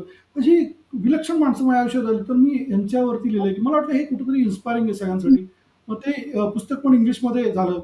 तर अशी एक 6-7 पुस्तकं झालीत. अजून काही लिहितोय. कंचनजंगावरती पण लिखाण चालू आहे. अजूनही काही पुस्तक. पण नक्कीच ह्याच्यातून सगळी प्रेरणा मिळाली आणि लोकांनी पण प्रतिसाद दिला, त्यामुळे खूप छान वाटतं. वा. खूपच छान. अ, हे तुम्ही जे आता म्हटलात की सामाजिक कार्य, हे हे हे वेगवेगळ्या प्रकारचं सामाजिक कार्य, आणि हे सामाजिक कार्यच आहे. याच्या व्यतिरिक्त सुद्धा गिरीप्रेमींनी महाराष्ट्रामध्ये अनेक वेगवेगळ्या ठिकाणी जे ॲक्सिडेंट झाले, जिथे जिथे रेस्क्यू ची गरज होती, तिथे तुमच्या टीमनी खूप चांगल्या मोठ्या पद्धतीने कार्य केलेलं आहे. तर ते कार्य कसं चालू झालं आणि त्याच्याबद्दल तुम्ही काय सांगाल? नाही, आपल्याकडे महाराष्ट्रात अनेक गिर्यारोहक, अनेक संस्था बरेच वर्ष काम करतात रेस्क्यूचं. म्हणजे आपल्याला जे तंत्र येतंय, त्याचा उपयोग समाजासाठी होत असेल, तर त्यासाठी स्वतःचे प्रसंगी प्राण धोक्यात घालून आजही अनेक कार्यकर्ते, अनेक गिर्यारोहक काम करतात बचावचं. हे विशेषतः दुर्गम भागामध्ये. म्हणजे मला वाटतं त्याची सुरुवात यशवंत हॅकर्सपासून झाली. आपल्या बोरघाटात जेव्हा अपघात झाला पहिला तेव्हापासून. तर आपल्याकडे गिरीप्रेमीमध्ये सुद्धा हे काम रेस्क्यूचं फार पूर्वीपासून चालू आहे. म्हणजे अगदी 98 मध्ये उत्तरकाशीमध्ये झालेल्या भूकंपाच्या वेळेस पण आपली टीम गेली होती. आणि आपल्या सगळ्या गिर्यारोहकांनी जे तंत्र अवलंबलं येतंय, ज्याचं शिक्षण त्यांना घेतलंय, त्याच्यातून दुसऱ्यांचे प्राण वाचवण्यासाठी कायमच सगळे पुढे असतात. ती सामाजिक भावना सगळ्यांकडे आहे. म्हणजे समाज आपल्या मागं जर एवढा उभा राहतोय, तर ते उतराई कुठेतरी करण्याचं जर आपल्याला काही निमित्त मिळालं, तर त्यावेळेस कुणी मागे-पुढे बघत नाही. गिरप्रेमींनी बऱ्याच नैसर्गिक आपत्तींमध्ये सहभाग घेतला. ते लेहची ढगफुटी, ज्यावेळेस नूनची मोहीम करून टीम आली होती परत, आणि त्याच वेळेस ती ढगफुटी झाली, त्यावेळेस आपली सगळी टीम तिथं काम करत होती. रुग्णालयातलं सगळं चिखल काढला, अनेक कामं त्या ठिकाणी केली, रक्तदान केलं त्या ठिकाणी. त्याच्या पाठोपाठ मोठी कामं जर सांगायचं झालं, तर उत्तराखंडमध्ये 2013 मध्ये ज्यावेळेस मोठ्या प्रमाणात ढगफुटी झाली, तर सगळा फोकस चारधाम यात्रेवरती होता. पण तेवढंच नुकसान कुमाऊमध्ये झालं होतं. त्यावेळेस आम्ही नुकतेच लोत्से या अष्टहजारी मोहीम पूर्ण करून आलो होतो. पण हे समजल्यावर एक 10 जणांची टीम घेऊन तिथं गेलो. आणि धारचुला म्हणजे कुमाऊमध्ये आपलं बॉर्डरचं गाव आहे. तिथून चायना बॉर्डर आहे. त्या ठिकाणी आम्ही काम केलं. त्याच्या पुढच्या गावांची कनेक्टिव्हिटी तुटली होती. रस्ते सगळे वाहून गेले होते. पूल वाहून गेले होते. 11 तासामध्ये एक टेम्पररी पूल, लोकल जे काही खांब बीम वाहून आले होते त्याच्यात तो तयार केला. आणि त्यामुळे पुढच्या 14-15 गावाची कनेक्टिव्हिटी डेव्हलप होऊन तिथं जे जखमी होते, काही पाय मोडले होते, काही जखमी लोक, त्यांना इकडे येता आलं. ते काम केलं. ते काम करताना अक्षरशः एकदा असा प्रसंग आला, की अख्खी आपली टीमच लँडस्लाईडमध्ये जाते की काय? पण सुदैवाने सगळे बचावले. ते काम पाहून तर त्यावेळेस तिथले जे डिस्ट्रिक्ट मॅजिस्ट्रेट होते ते म्हणले, "उमेश तुमची ही ट्रेन टीम 1 महिना तरी ठेवा. मी एक चॉपरची व्यवस्था करतो." अगदी जड अंतकरणाने आम्ही त्यांना सॉरी म्हटलं. म्हटलं, "सर आम्ही 60 दिवस रजा काढून सगळे बाहेर होतो." पण हे झाल्यावर आणि विशेषतः डोंगरामध्ये असं काय झालं तर सगळे लगेच धावून येतात आणि म्हणून आम्ही आलो. त्यामुळे 15 दिवसानंतर आम्ही तिथून परत आलो. नेपाळमध्ये 2015 मध्ये खूप मोठा भूकंप आला होता. तो भूकंप ज्या दिवशी झाला, त्या दिवशी प्रत्यक्ष मी त्या ठिकाणी होतो आणि मग माझ्या एव्हरेस्ट टीममध्ये आम्ही 15 जण तिथं खूप दुर्गम भागात आम्ही 15-20 दिवस काम केलं रिलीफचं. टीममध्ये डॉक्टर्स पण होते, डॉक्टर सुमित पण होता. तर अशी अनेक कामं केली आणि त्याच्यात अजून एक अल्टिट्यूड रेस्क्यू पण खूप केले गिरिप्रेमींनी. म्हणजे सगळ्यात त्यातला मला कायम असं वाटतं, की जो खूप मोठा रेस्क्यू गिरिप्रेमींनी केला तो होता कंचनजंगामध्ये. 2019 मध्ये जगातलं तिसरं आणि अत्यंत अवघड जे शिखर आहे कंचनजंगा, शेवटच्या कॅम्पला 7,400 मीटरवरती 2 बंगाली गिर्यारोहकांचे प्राण वाचवले आपल्या सगळ्या टीमनी आणि शेर्पांनी. ते खूपच विलक्षण होतं, खूप अवघड होतं. 2 जणांची डेथ झाली, 4 पैकी 2 जणांची डेथ झाली. त्यांच्या बॉडी पण रिकव्हर केल्या. तेही खूप चॅलेंजिंग होतं. पण 2 जणांचे जीव वाचवण्यात यश आलं. तो खूप वेगळा सगळा मोठा सब्जेक्ट आहे. पण बरोबर. हाय रेस्क्यूज पण भरपूर केले. या ठिकाणी सह्याद्रीत तर इतर अनेक गिर्यारोहक जसे मदत करतात, तशी गिरबिणी टीम पण कायमच रेस्क्यूसाठी जात असते. पण मला वाटतं हे एक सामाजिक भान किंवा सामाजिक कर्तव्य असतं सगळ्या गिर्यारोहकांचं मी मानतो आणि त्या भावनेने सगळेच जण काम करतायत आणि म्हणूनच Maharashtra mountaineers rescue coordination centre हे स्थापन करण्याचा एक विचार डोक्यामध्ये कारण अनेक जण काम करत होते आपापल्या लेवलनी. पण असं व्हायचं की एक कॉल यायचा कोणतरी महाबळेश्वरमध्ये दरीमध्ये पडलंय आणि मी पुण्यात आहे. तर इथून टीम पाठवून जो काही वेळ जाणार आहे, ते गोल्डन अवर्स त्याला म्हणतो. तर ते का घालवायचे? कारण वेगवेगळ्या ठिकाणी आपली माणसं आहेत. म्हणून या सगळ्या बरोबर. बचाव करणाऱ्या गिर्यारोहकांना एकत्र करून एक हेल्पलाईन सुरू केली 2016 मध्ये आणि त्यामुळे स्पीडी रेस्क्यू ही संकल्पना सुरू झाली. आज जर कुठे काही अपघात झाला, तर ताबडतोब हेल्पलाईनवरून तिथल्या टीमला निरोप जातो. ती टीम जवळची अवेलेबल नसेल, तर सेकंड टीम कुठली आहे जवळची त्यांना निरोप जातो आणि बचावाचं काम सुरू होतं. अनेकांचे प्राण वाचलेत, अनेक जीव वाचलेत, अनेक वेळा मदत झाली आहे. हे सगळं काम चालू झालंय. तर मला वाटतं एक गिर्यारोहकांचं ते कर्तव्य आहे. कोरोना काळात पण श्रीपाद जवळ-जवळ 1500 गिर्यारोहक महाराष्ट्रातल्या 36 जिल्ह्यांमध्ये कार्यरत होते वेगवेगळ्या कामामध्ये. तर ही खूप चांगली बाजू आहे. म्हणजे काय लोकं विचारतात, आता ते राहिलं नाही, पण पूर्वी "अरे तुम्ही कशाला धडपडता? कशाला जीव स्वतःचा धोक्यात घालून त्या ठिकाणी तडमडायला जाता?" किंवा मला असं एक भावना लोकांमध्ये असायची. पण आज तसं नाही. मी कायम असं मानतो, की गिर्यारोहक मग तो छोटा-मोठा असा अजिबात भेद नाही. एक गिर्यारोहक ही राष्ट्राची आपली संपत्ती म्हणजे सैनिकांसारखं जसं सैनिक आपल्या राष्ट्राची संपत्ती असते, तसं गिर्यारोहक पण राष्ट्राची संपत्ती असं मी काय मानतो आणि खूप चांगला गिर्यारोहकाचा उपयोग समाजासाठी होत असतो असं कायम निदर्शनास येतं. नाही, खूपच छान. हे तुमचं जे काही समाजकार्य आहे, खूपच चांगल्या पद्धतीने तुम्ही राबवताय आणि अ, अ, याच्यातनं भरपूर आम्हाला सगळ्यांनाच शिकायला मिळणार आहे. अ, गेली काही वर्ष तुम्ही आता अखिल महाराष्ट्र गिर्यारोहण महासंघाचे अध्यक्ष म्हणून काम पाहताय. तर त्या याच्यामध्ये तुम्ही काम करताना काय वेगळे-वेगळे अनुभव आले तुम्हाला? खरं आहे, की 2018 पासून महाराष्ट्रातली जी राज्यस्तरीय संघटना आहे, त्या संघटनेचा अध्यक्ष ही जबाबदारी माझ्याकडे आली आणि त्यानंतर मी ठरवलं, की संपूर्ण महाराष्ट्रामध्ये प्रत्येक जिल्ह्यांमध्ये आपल्या संघटना झाल्या पाहिजेत आणि त्याप्रमाणे कामाला लागलो. आज महाराष्ट्रातल्या 36 पैकी 26 जिल्ह्यांमध्ये अ, राज्यस्तरीय अखिल महाराष्ट्र गिरोन महासंघाशी संलग्न अफिलिएटेड अशा 26 जिल्हा संघटना या रजिस्टर्ड झाल्या आहेत. मुंबई पब्लिक ट्रस्ट आणि सोसायटी रजिस्ट्रेशन ॲक्टखाली या सगळ्या संलग्न आहेत आणि खूप चांगलं जाळं तयार झालंय. प्रत्येक जिल्ह्यामध्ये त्या जिल्ह्यातली चांगली मंडळी विविध क्षेत्रातली म्हणजे गिर्यारोहण तर आहेच आहे, पण गिर्यारोहणामध्ये बरोबर मी म्हणलं तसं पर्यावरण, ह्या बाकीच्या गोष्टीमध्ये आवड असणारी चांगली दिग्गज माणसं त्या ठिकाणी काम करू लागलीत आणि मला वाटतं अखिल महाराष्ट्र गिर्यारोहण महासंघाचं जे काम करायचं जे व्हिजन आहे, की गिर्यारोहण हा साहसी क्रीडा प्रकार आपल्या राज्यात सगळीकडे पसरला पाहिजे, तो वाढीस लागला पाहिजे. तर त्यासाठी या सगळ्या जिल्हा संघटना कार्यरत चांगल्या प्रकारे झाल्यात. त्याचबरोबर प्रत्येक वेगवेगळ्या विषयांच्या राज्यस्तरीय समिती म्हणजे रेस्क्यूची एक समिती तयार झाली आहे, तज्ञ लोकांची. त्यामध्ये महाराष्ट्रातल्या विविध भागातली तज्ञ मंडळी 11 जणांची कमिटी, 11-11 जणांच्या राज्यस्तरीय विविध समित्या केल्या आहेत, की ज्याच्यामध्ये वैद्यकीय समिती आहे. म्हणजे तुला सांगायचं तर मेडिकल कमिटीमध्ये वेगवेगळ्या भागातले म्हणजे डॉक्टर गोडबोले पुण्यातनं आहेत, रघुनाथ गोडबोले, डॉक्टर संदीप सुती साताराचे आहेत, हेमंत बोरसे नाशिकचे आहेत, सुमित मांजरे आहे पुण्याचं. असे विविध डॉक्टर्स त्या ठिकाणी आहेत. आणि विशेष म्हणजे हे सगळे डॉक्टर माउंटेनियर्स आहेत. हे माउंटेनियर डॉक्टर ज्यावेळेस असतो, हे फार पूर्वी 15 वर्षापूर्वी जर हिमालयात आम्ही मोहिमेला गेलो आणि आम्हाला फ्रॉस्टबाईट पुन्हा झाला, तर आम्हाला फोन करून फक्त आर्मीमध्ये दिल्लीला किंवा बेंगलोरला आता काय करायचं? ह्याला उपचार काय काहीच कळत नसे. तर त्या मधला जो गोल्डन आवर जायचा त्याच्यात खूप नुकसान व्हायचं. आज ही सगळी मंडळी स्वतः गिर्यारोग असल्यामुळं ह्यांना अनुभव जो आहे तो खूप प्रचंड वेगळा आहे. त्यामुळे आज जर असं झालं की कुणाला तरी काहीतरी अडचण येते त्यांनी फोन केला तर डॉक्टर गोडबोले काहीतरी सल्ला नक्की चांगला देतील. जर गोडबोले अवेलेबल नसते तर श्रुती सांगतील, श्रुती नसते तर म्हणजे त्याला कुठेतरी नक्की तातडीने सल्ला मिळेल, जाण्यापूर्वीचं मार्गदर्शन मिळेल. अशा अनेक गोष्टी ह्याच्यात होणार आहेत. तर अशा विविध समित्या केल्या आहेत. लीगल आज हे सगळं वाढतंय त्यामुळे लीगल आस्पेक्ट हा खूप महत्वाचा विषय आहे. त्यामुळं जे म्हणजे लीगल क्षेत्रात जे प्रॅक्टिस करतायत वकील आहेत आणि जे गिर्यारोग आहेत तर त्यांची 11 जणांची समिती केली. याच्यामध्ये दुर्ग संवर्धनाची समिती केली आहे, फोर्ट कन्झर्वेशनची आहे, ह्याच्यामध्ये लिटरेचरची समिती आता होतीये, ह्याच्यामध्ये माउंटेनिअरिंग जो मूळ गाभा आहे, माउंटेनमध्ये रॉक क्लाइम्बिंग आलं, अतिउंचीवरचं पर्वतारोहण आलं, ह्याची एक तज्ज्ञ समिती केली सगळ्या तज्ज्ञांची. अशा विविध समित्या करून स्पोर्ट्स क्लाइम्बिंगची एक समिती आहे.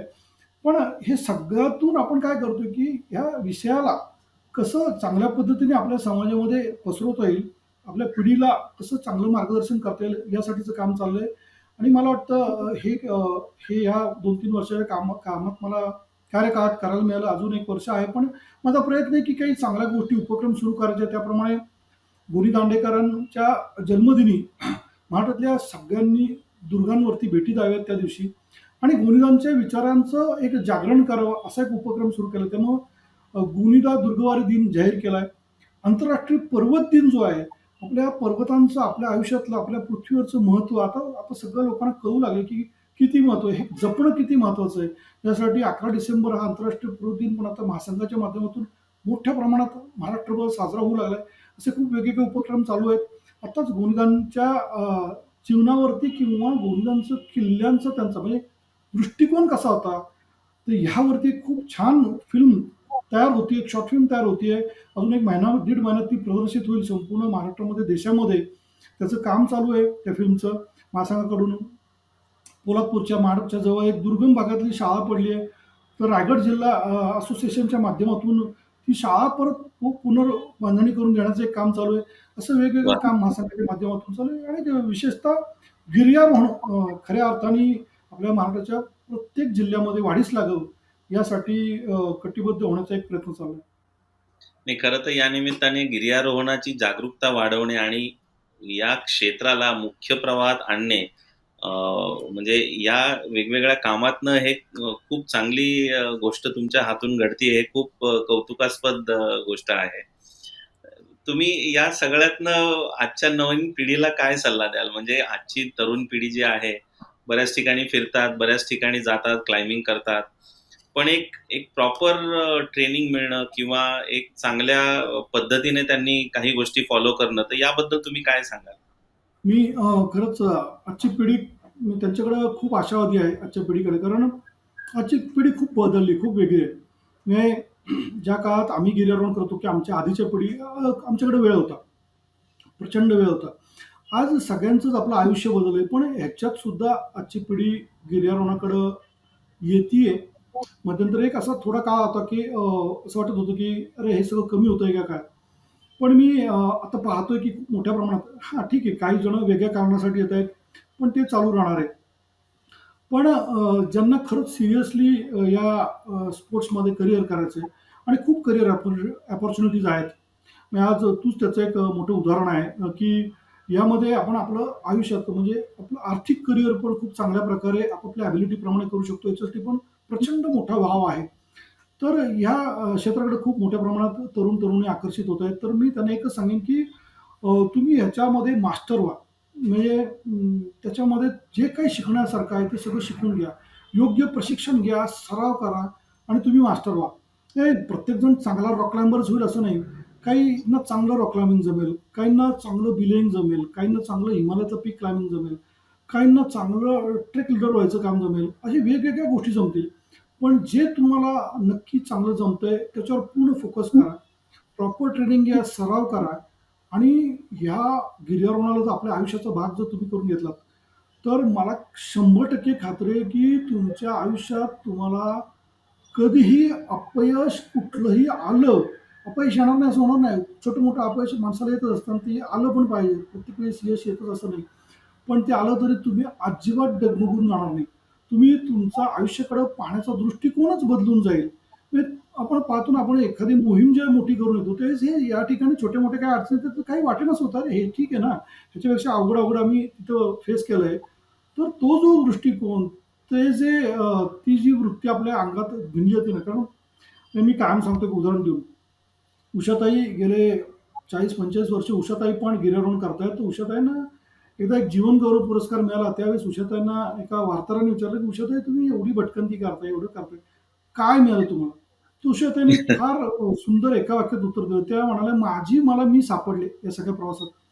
तर हे वा. इतकं चांगलं आहे, आपल्या आयुष्याला एक वेगळं वळण देणारं आहे आणि मला वाटतं या कोरोनामध्ये आता सगळ्यांनाच आपल्या तंदुरुस्तीची खूप मोठी जाणीव झाली आहे. तर एक स्वतःला चांगलं फिजिकली आणि मेंटली फिट ठेवण्यासाठी तुम्ही गिर्यारोहण करा आणि जेव्हा तुम्ही गिर्यारोहण करताय तेव्हा तुम्ही साहस करताय आणि साहस केल्यावर तुम्ही बदलून जाणार आहात. आणि गिर्यारोहण करायचं म्हणजे प्रत्येकाने उठून एव्हरेस्ट चढायचं किंवा प्रत्येकाने उठून कड्यावरती चढायचं असं बिलकुल नाही. कुठेही छोटा-मोठा ट्रेक करा, कुठेही छोट्या-मोठ्या डोंगरावरती, पर्वतावरती चढाई करा. तेही गिर्यारोहण तुम्हाला बदलून टाकणार आहे. तर मी यांना हे सांगेन, की ही आवड मनापासून जोपासा आणि ह्याच्यामध्ये जर काही तुम्हाला वाटलं, की थोडी माहिती पाहिजे, अजून काही गोष्टी शिकायच्या आहेत, कुणाकडे जाऊ काय? तर अवश्य तुम्ही गिरिप्रेमीमध्ये किंवा तुमच्या जवळच्या भागात असलेल्या वेगवेगळ्या गिर्यारोहकांना किंवा त्या संस्थांना संपर्क करा. अखिल महाराष्ट्र महासंघाला संपर्क करा, कुणालाही करा. अनेक जण महाराष्ट्रात आहेत, अनेक चांगले लोक आहेत की ज्यांना हे सगळं सांगायचं आहे कुणाला तरी. तर तुम्ही पुढे या आणि खूप चांगलं असं हे वातावरण आहे, हे कल्चर आहे. हे कल्चर जेव्हा मोठ्या प्रमाणात आपल्या समाजामध्ये वाढेल ना, त्यावेळेस खऱ्या अर्थानं मला वाटतं आपण बळकटू. म्हणजे स्वामी विवेकानंद कायम म्हणायचे त्यांच्या भाषणामध्ये, की माझा भारत देश हा बलवान झाला पाहिजे. माझ्या भारत देशातला नागरिक हा साहसी, धाडसी असला पाहिजे असं त्यांना कायम वाटायचं. ते बोलून दाखवायचे. मला असं कायम वाटतं श्रीपाद, की कसा होणार तो बलवान? तर देश बलवान कसा होणार? किंवा नागरिक धाडसी कसा होणार? तर फक्त पुस्तक वाचून होईल का? तर नाही. म्हणजे पुस्तकाला मी कधीच कमी लेखत नाही. पुस्तकं वाचलीच पाहिजेत. पण मी फक्त ठरवलं, की आता मी फक्त वाचन करणार आणि मी वाचन करून साहसी होईल, मी धाडसी होईल, अजिबात नाही. त्यासाठी कृतीची आवश्यकता आहे. तुम्ही तशी कृती केली पाहिजे आणि मला कायम असं वाटतं, की ती कृती करण्याचं एक चांगलं ठिकाण कुठलं आहे? तर गिर्यारोहण आहे.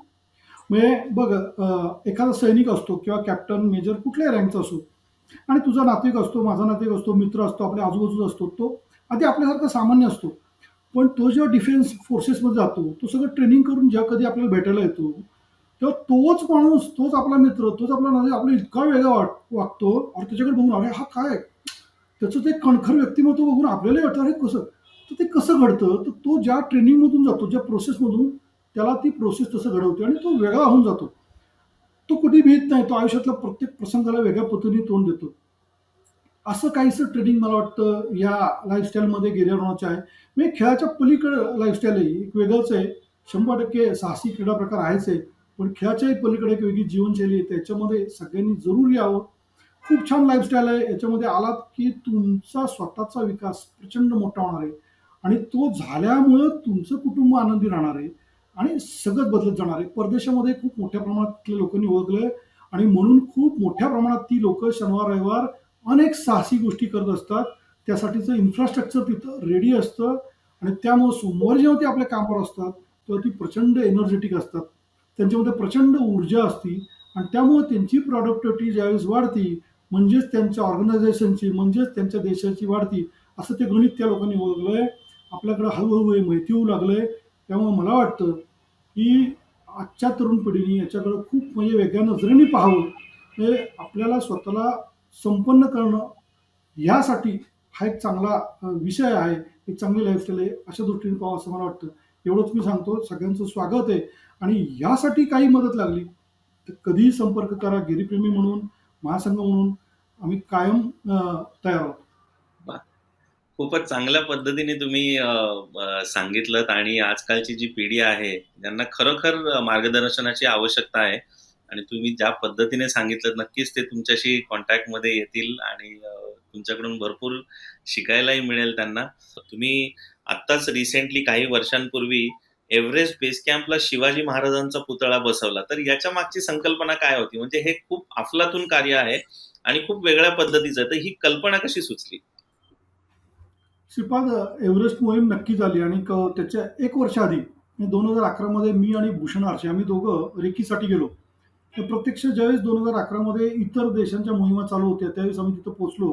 आम्हाला बघायचं होतं की इथं काय कशा पद्धतीने मोहिमा होत आहेत, अडचणी आल्या तर काय, रेस्क्यूची काय सिस्टीम आहे, हे सगळं पाहण्यासाठी आम्ही गेलो. आणि ज्यावेळेस आम्ही तो 17,000 फुटांवरती म्हणजे बेस कॅम्पच्या अलीकडे शेवटचा जो पडाव आहे, गोरक्षेप, आणि अवघी 5-6 तिथं टी हाऊसेस आहेत. त्या ठिकाणी पोहोचलो त्यावेळेस तिथं पोहोचलं तर आजूबाजू समोर एव्हरेस्ट दिसतंय, लोचे, पुमोरी, सगळी भव्य हिमालयातली शिखरं आजूबाजूला आहेत. आणि बाकी तर काही नाही, काहीच नाही. दगड-धोंडे आहेत खाली फक्त, मोऱ्याने. तर अशा ठिकाणी एक छोटं प्लेट होती, नेम प्लेट, आणि अनेक लोकं म्हणजे एव्हरेस्ट बेस कॅम्पचा ट्रेक हा जगातला सर्वात फेमस ट्रेक आहे. जवळ-जवळ लाखापेक्षा जास्त लोकं वर्षभर तिथं वेगवेगळ्या देशातनं येतात आणि मोठे-मोठे कॅमेराची नळकांडी घेऊन लोकं तिथं फोटो काढत होती सगळे एव्हरेस्टचे, आणि एक छोटी नेम प्लेट होती, त्याचाही फोटो काढत होती. आम्ही म्हटलं, "अरे हे काय प्रकार आहे? ही लोकं या पाठीचा का फोटो काढतात?" आणि कुतूहलाने जेव्हा ते पाहिलं, त्यावेळेस कळालं की एक 8 वर्षापूर्वी नेपाळच्या कॅबिनेट मिनिस्टरची एक मीटिंग झाली आणि सगळे मंत्री हेलिकॉप्टरमध्ये ऑक्सिजन लावून त्या ठिकाणी आले आणि त्यांनी क्लीन हिमालय एक्सपिडिशन अनाऊन्स केली आणि त्याचा ठराव तिथं पास केला. आणि मग त्याची न्यूज जगभर इतकी झाली की खूप मोठ्या प्रमाणात त्यांना फंडिंग आलं की ज्याच्यातून एव्हरेस्ट क्लिनिंग एक्सपिडिशन सुरू झाले. तर त्याचा तो वृत्तांत तिथं लिहिला होता. तर मी भूषणला असं सहज म्हटलं की अरे भूषण बघ, म्हणजे इथं एव्हरेस्ट आणि हे सगळं बघून झालं की लोकांना दुसरं काय नाही, लोक जे दगड मिळेल त्याचाही फोटो काढतायत. तर या ठिकाणी जर छत्रपती शिवाजी महाराजांचा पुतळा जर आपण लावू शकलो तर ते किती वेगळं होईल. हा एक विचार फक्त बोलून दाखवला. अरे तो म्हणला छान आहे, पण एक ठीक आहे, एवढ्यापुरती विषय झाला. आम्ही आलो परत. त्यानंतर ज्यावेळेस पुण्यामध्ये ह्या मोहीमचा डिक्लेरेशन किंवा पहिल्यांदा जी जाहीर घोषणा झाली, आबासाहेब गरवारे महाविद्यालयाच्या सभागृहामध्ये ती घोषणा झाली, त्याचा कार्यक्रम होता आणि त्या कार्यक्रमाला व्यासपीठावरती बाबासाहेब पुरंदरे होते. शिवशाहीर बाबासाहेब पुरंदरेंच्या उपस्थितीत हे सगळी घोषणा होत असताना मी बोलता बोलता चुकून माझ्या तोंडातून हे वाक्य गेलं की असं आम्हाला वाटलं त्यावेळेस तिथं. तर तुला सांगतो, बाबासाहेबांनी मला थांबवलं, माझ्या हातातून माईक घेतला काढून आणि मला त्यांनी तिथं फरमान काढलं की उमेश हे झालं पाहिजे, हे करायचंच, आणि हा पुतळा मी करून देणार, याच्यासाठी 1,00,000 रुपये माझ्याकडनं. आणि क्या मग बात! त्यावेळेस मात्र इतकं दडपण आलं माझ्यावरती, कारण आता मात्र मी सिरियस झालो. आम्ही सगळ्यांना म्हणलं आता हे करायचंच. आणि मग माझा वांगचू शेर्पा जो तिथला मित्र आहे खूप जवळचा, त्याला मी सांग तोही त्या कार्यक्रमात होता. म्हटलं, "वांगचू अभी ये करना ही पडेगा." तो म्हणला, "मामाजी आप एक दो स्टॅच्यू काठमांडू तक पहुंचाओ, आगे का मैं देखूंगा," असं तो मला म्हणाला आणि आम्ही सिरियसली कामाला लागलो. त्यानंतरचं सगळं वेगळंच आहे. म्हणजे तो पुतळा आपले दीपक थोपटे म्हणून शिल्पकार आहेत, धायरीला त्यांचा स्टुडिओ आहे. त्या ठिकाणी त्याचं क्ले मॉडेल म्हणजे रायगडवर जो सिंहासनावर पुतळा आहे, त्याची रिप्लिका तयार केली. ते क्ले मॉडेल बाबासाहेब तिथं जवळ-जवळ 4-5 वेळा आले. त्यांच्या मनासारखं जेव्हा झालं तेव्हाच ते फायनल झालं. म्हणजे थोडं तलवारीचं मूठ वरती, छाती थोडी पुढे पाहिजे, असं सगळं त्यांचं कायम सूचना असायच्या. पण तो एवढा प्रचंड मोठा पुतळा बघितला. आम्ही त्या दीपक थोपटेंना म्हणलं, "अहो दीपकजी, दिनकरजी," म्हणलं, "अहो हा एवढा मोठा पुतळा आम्ही नेपाळमध्ये आम्हाला येऊनच जाणं अलाऊ करणार नाहीत." मग त्यांनी तो पुतळा 4 भागांमध्ये केला. परत आम्ही त्यांना म्हटलं, की हा पुतळा 6 महिने ह्याच्या पुतळ्यावरती 25-30 फूट बर्फ राहणार, स्नो पडेल. ते म्हणले, "तुम्ही काळजी करू नका. आम्ही त्याच्यामध्ये असं काही रासायनिक काय वापरलंय, की 75 वर्षाची खात्री आम्ही देतो, गॅरंटी." आणि मग तो 4 भागातला पुतळा आपण अगदी गनिमी कावा तशा पद्धतीने पुण्यातून एका कंपनीची एक कन्साइनमेंट जाणार होती काठमांडूला. तर एक-एक भाग आम्ही तो घातला आणि तो पोहोचला पुतळा काठमांडूला.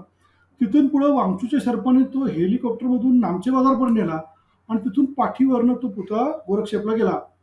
आणि तिथं आम्ही सुद्धा तो जोडू शकलो आणि तो जो पाहिला तर कळणारही नाही.